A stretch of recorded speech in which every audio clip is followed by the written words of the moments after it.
Shri Venkateswara gold తాకట్టులో ఉన్న మీ బంగారాన్ని విడిపించి కొనబడును.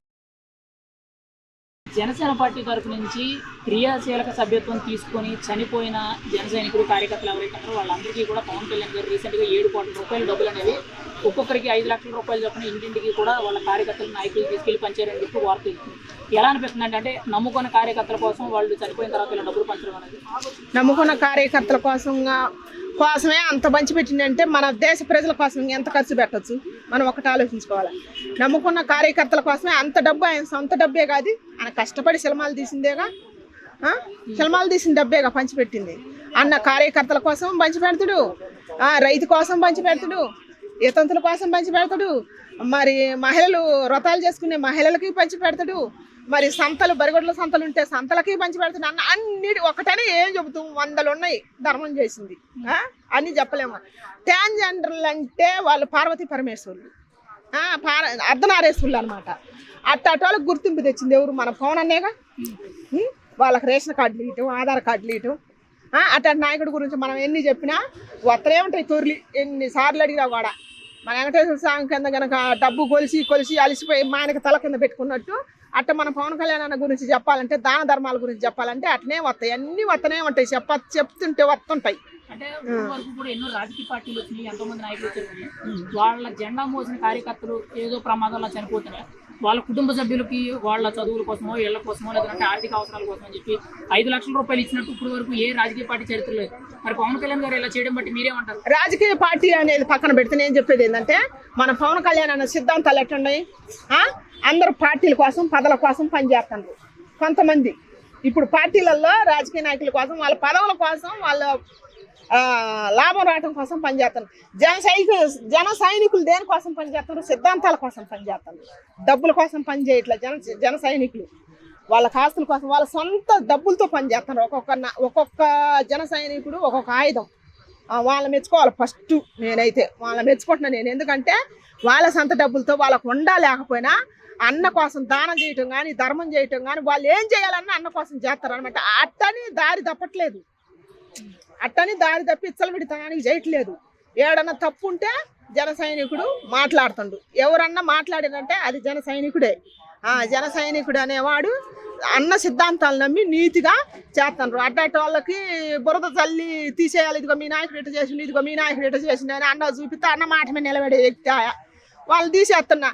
దయచేసి తీయొద్దన్న. జన సైనికులు నీతిని చేస్తారు. వాళ్ళు పదవుల కోసం చేయట్లా, డబ్బు కోసం చేయట్లా, ఒక నీ సిద్ధాంతం కోసం చేస్తున్నారు. ఆలోచి నీ నుంచి అందరూ ఎడం చేస్తున్నారు, ఏదో చేస్తున్నారు అని చెప్పి దయచేసి జన సైనికుల్ని గుర్తించాల్సిందే. ఇక్కడ పవన్ కళ్యాణ్ గారు గతంలో కూడా దాదాపుగా 3,000 మంది కౌలు రైతులకి అధికారంలో లేకపోయినా సరే ఒక్కొక్క కుటుంబానికి 1,00,000 రూపాయలు చెప్పిన 30 కోట్ల రూపాయలు సొంత డబ్బులు పంచారు.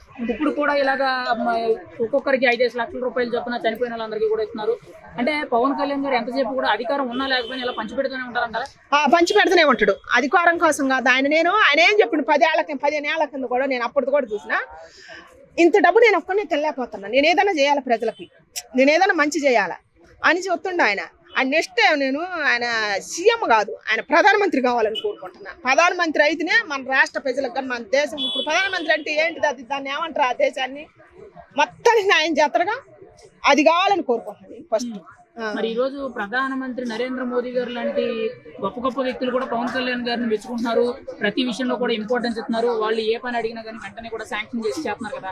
ఎలా అనిపిస్తుంది పవన్ కళ్యాణ్ గారు మొట్టమొదటిసారికి ఇలా పదవులు వచ్చినా కానీ ఆయన పని విధానం, ఆయన మాట తీరు కానీ పనితీరు? ఆయన మాట ఇస్తే తప్పట్లేదు. ఫస్ట్ మాట ఇస్తే తప్పట్లేదు. ఇప్పుడు ఆ నాయకుడికే పెడతారు. తప్పు జరిగినా కూడా పవన్ కళ్యాణ్ అనే పెడతారు, చంద్రబాబు నాయుడు అనే పెట్టలే.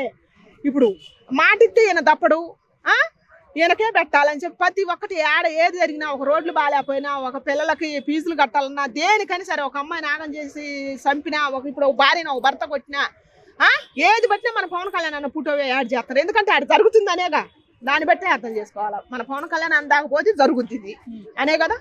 ఇప్పుడు రోడ్లు బాగాలేకపోయినా పెట్టేది కూడా. ఇప్పుడు ఏలేశ్వరం అడ్డతీగల సంబంధించిన రోడ్డు అనేది సోషల్ మీడియాలో రోడ్డు గురించి పెడితే వెంటనే కూడా పవన్ కళ్యాణ్ గారు రోడ్డు వేయండి అని చెప్పి ఆదేశాలు ఇచ్చారంట కదా.